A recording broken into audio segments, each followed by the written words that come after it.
The gods chose Mount Olympus as their official residence, and the elder Cyclops built magnificent palaces there for them all. As a result, the gods started to call themselves the Olympians. Shortly thereafter, Zeus had a private meeting with his brothers, Poseidon and Hades, and the three brothers agreed to divide the world between themselves.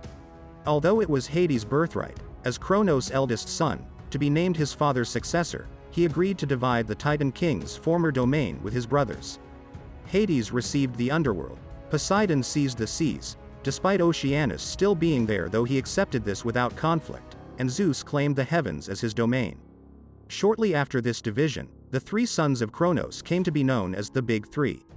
However, Zeus' authority was recognized as superior to that of his brothers, probably due to him freeing his brothers and sisters, and so he became the king of the Olympian gods. Zeus took his childhood sweetheart Métis as his wife after the war. Métis had served the king of Olympus as his advisor and mentor for much of his life. When his wife was pregnant, Zeus learned from her that she would give birth to two children, first a daughter and then a son who would one day overthrow him. Like his father and grandfather before him, Zeus tried to forestall this fate and, as Métis was about to give birth to their daughter, he tricked her into transforming into a fly and promptly swallowed her. Trapped inside Zeus, Métis gave birth to their daughter, Athena. Centuries later, after he had married Hera, Zeus suffered an unbearable headache, and to relieve him of it, Hephaestus split Zeus' head open, and Athena, the goddess of wisdom and warfare, sprang forth. Shortly after swallowing Métis, Zeus took Themis, the Titaness of divine law and justice, as his second wife. Themis gave birth to two pairs of triplets, the Horae, goddesses of the seasons, and the Fates, the three white-robed personifications of destiny. The Fates were already born as old women, which horrified both of their parents. After becoming the father of the Fates, Zeus, fearing the prospect of having even more intimidating children with Themis, advocated to end their marriage, to which the Titaness agreed, and peacefully stepped aside. Meanwhile, Hestia decided to never marry due to numerous reasons, the first being that she could still remember her father swallowing her when she was a newborn, and how her mother had suffered under a husband who was a baby swallowing cannibal. The second reason was Zeus himself swallowing Métis. Last but not least, when she saw the children of Zeus and Themis, particularly the Fates, who were feared by all, Hestia did not want to risk having children who were either disabled, or different, or strange. Hence, when Poseidon and Apollo tried to court Hestia for marriage after Zeus had given them both permission to do so, she refused them both as courteously as she could, and declared her wish to never marry and be a virgin goddess eternally. She even offered to care for the hearth for all time, and do whatever she could to help out her family so long as her wish of eternal virginity and chastity was granted. Though somewhat confused by Hestia's explanations and subsequent requests, Zeus still approved of them, and henceforth his oldest sister became the official goddess of the hearth. Shortly after ending his marriage with the Titaness Themis, Zeus courted his lovely sister Demeter. After transforming into a serpent, he successfully impregnated her. Zeus and Demeter's affair resulted in a very beautiful daughter named Persephone. Though their relationship eventually ended, Demeter was still overjoyed as she loved Persephone dearly and would spend all her spare time with her.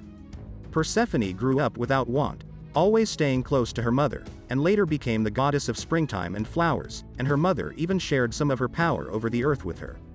Demeter cherished Persephone as the most important thing in her life, and spent all of her time with her. Soon after her return from Oceanus and Tethys, whom she stayed with to learn to control her quick temper, Hera caught the attention of Zeus himself.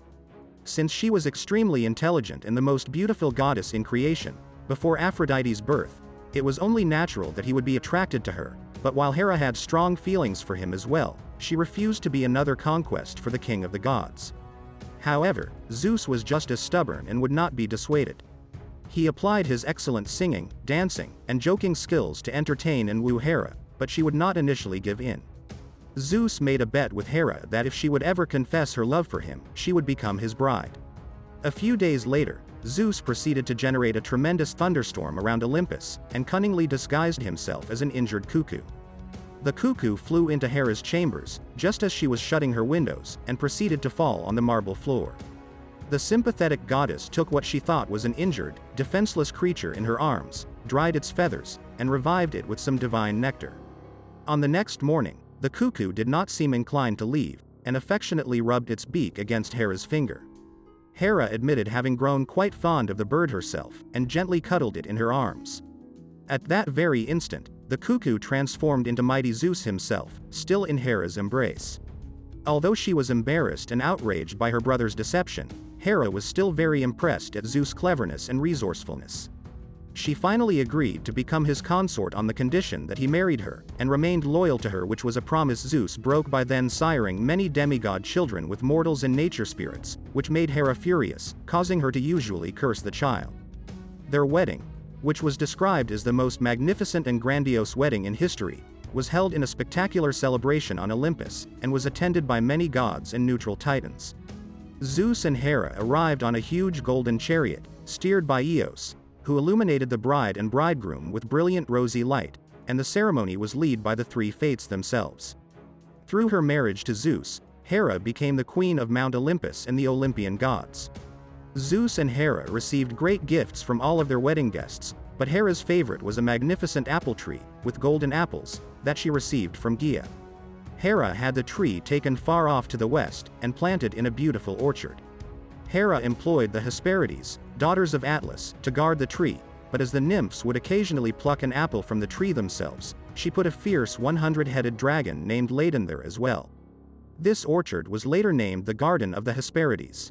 The newlyweds enjoyed a wonderful honeymoon, and were both very happy with each other for 300 years, and had 5 divine children together: Ares, the god of war; Hebe, the goddess of youth; Eileithyia, the goddess of childbirth; Hephaestus, the god of fire and blacksmiths; and Enyo, the goddess of war.